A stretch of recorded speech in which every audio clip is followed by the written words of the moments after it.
Olá, pessoal do nono ano do Integral Colégio Curso de Araruna. Vamos aí para mais uma aula de História, tá certo? Pessoal aí que optou pelas aulas remotas, pegue um livro didático e abram lá na página 13, certo?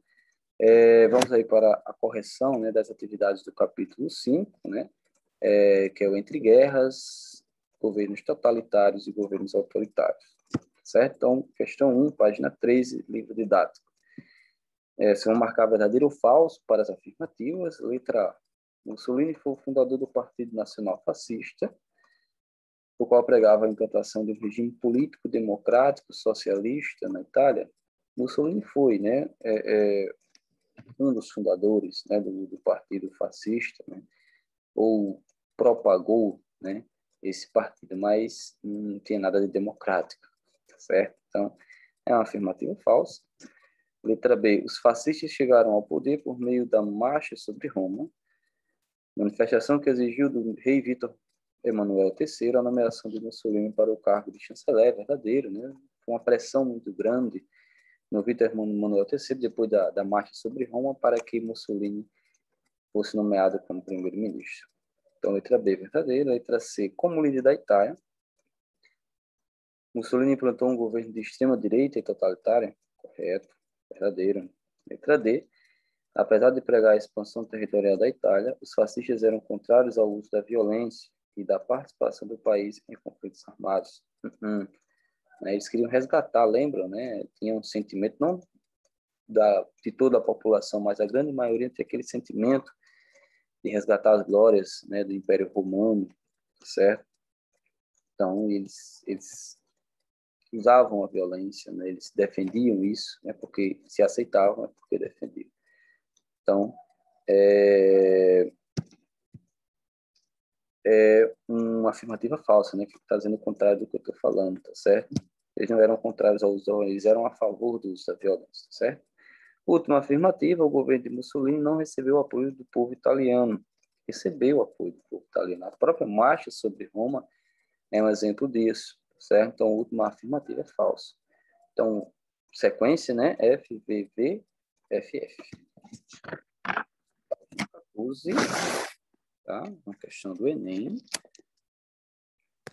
Os regimes totalitários da primeira metade do século XX apoiaram-se fortemente na mobilização da juventude em torno da defesa das ideias grandiosas para o futuro da nação. Nesses projetos, os jovens deveriam entender que só havia uma pessoa digna de ser amada e obedecida, que era o líder. Quem era esse líder?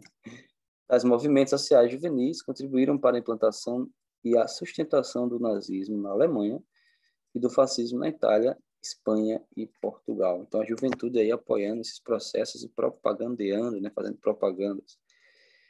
A atuação desses movimentos juvenis se caracteriza pelo sectarismo e pela forma violenta e radical com que enfrentavam os opositores ao regime. É a opção correta, certo? Questão 3.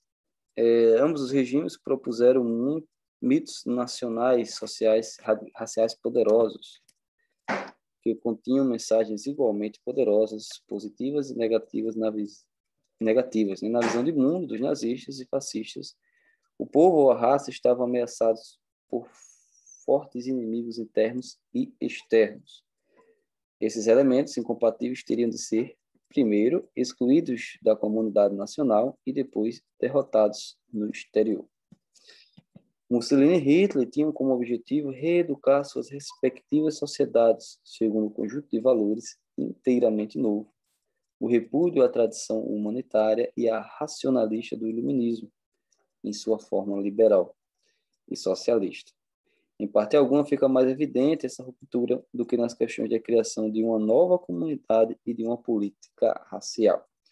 Ambos os regimes se valeram parcialmente da raça como instrumento para a concretização de um Estado totalitário. Está falando aí, né, das ideias que Hitler e Mussolini implantaram, né, em seus governos, né, a aversão a outros grupos, a outras etnias, o rompimento, né, com os ideais liberais e iluministas, certo? Com base no texto, analise as afirmativas a seguir. Afirmativa 1. O nazifascismo rejeitou o iluminismo. Está vendo aquele que eu estou falando, que eu falei, né? E, consequentemente, repudiou a liberdade e o racionalismo. Correto. Né? Os projetos de construção de novos estados, idealizados por Hitler e Mussolini, pregavam a superioridade de grupos em relação aos demais integrantes da mesma sociedade. Por isso que ele excluiu, né, os judeus, perseguiu os judeus, ciganos. Né? Com relação à afirmativa 1, eles queimaram vários livros, né, que tinham um ideal iluminista, que tinham um ideal liberal. Né? Então, 1 e 2 estão corretas. 3, tanto para o Führer, no caso do Hitler, como para o Dus, no caso do Mussolini. O fortalecimento de seus estados passava pela ampliação territorial e pela destruição de seus inimigos internos e externos. Correto, né? Todas as afirmativas estão certas. Primeiro eles iam resolver dentro dos seus países, e depois eles iam expandir esse ideal, né, de superioridade, de exclusão, né, de extinção dos outros grupos, das outras etnias, tá certo? Agora a gente vai lá para o livro de atividades, lá na página 7. Lá, página 7 do livro de atividades. Deixa eu ver aqui. Página 7, questão 7, né?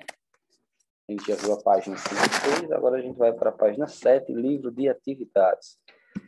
Vocês vão pontuar, né? Marcar um X de acordo com as características de cada governo, se eles fazem parte ou não dessas características. Então, culto ao líder, governo totalitário, né? Apenas o Mussolini e o Adolf Hitler, repressão aos opositores, todos eles reprimiram seus opositores, existência de apenas um partido, apenas no governo de Antônio Salazar, que tinha mais de um partido. Tá? Mesmo assim, eram perseguidos, né? Antissemitismo, aquilo que a gente acabou de falar na última questão, né? Mussolini e Hitler, principalmente Hitler, né? A questão do arianismo, da eugenia, né? Defesa da superioridade do seu povo, Hitler e Mussolini. Criação de novos órgãos policiais, todos eles criaram, né, novos órgãos. Perseguição aos movimentos de esquerda, eles eram anticomunistas, antiliberais, então grupos que eram de esquerda e que defendiam isso, né, não só de esquerda, mas que eram liberais, né, eles acabavam perseguindo também. Proibição de greves, todos eles, né, perseguiam, certo? A respeito das principais, questão 8, né, a respeito das principais características do salazarismo, assinale a alternativa correta. Foi instaurado por meio das eleições populares, não defendia a liberdade de expressão e os movimentos sociais, também não. E a letra C era um governo de caráter pessoal e repressivo, né? O Antônio Salazar, aquela ideia do personalismo, né? de uma figura personalística, né? Então, o Antônio Salazar era dessa forma e muito repressivo também, né? Questão 9, né? Que é uma figura, um quadro do Pablo Picasso, né? Em 1937, né, em meio à Guerra Espanhola, ele faz uma representação do bombardeio à cidade espanhola, né, a Guernica, tá certo? Então vamos ver o que ele traz nas afirmativas do livro. Não o Pablo Picasso. Afirmativa 1. Em estilo clássico, a obra representa de forma contundente o apoio de Pablo Picasso ao exército do general Francisco Franco. Não, eu estava fazendo uma crítica à Guerra Civil Espanhola. Afirmativa 2, a obra expressa o desespero e o sofrimento dos espanhóis durante a Guerra Civil.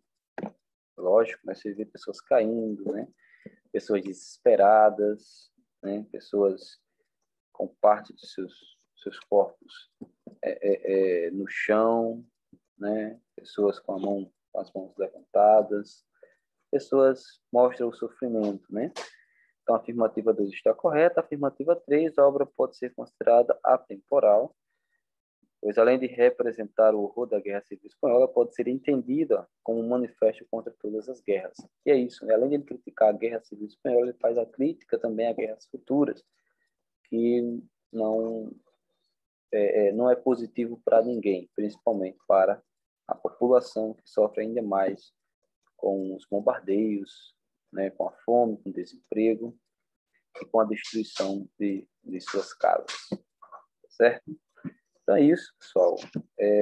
Na aula de manhã eu vou deixar uma atividade, né, na plataforma. Vocês prestem atenção, tá bom?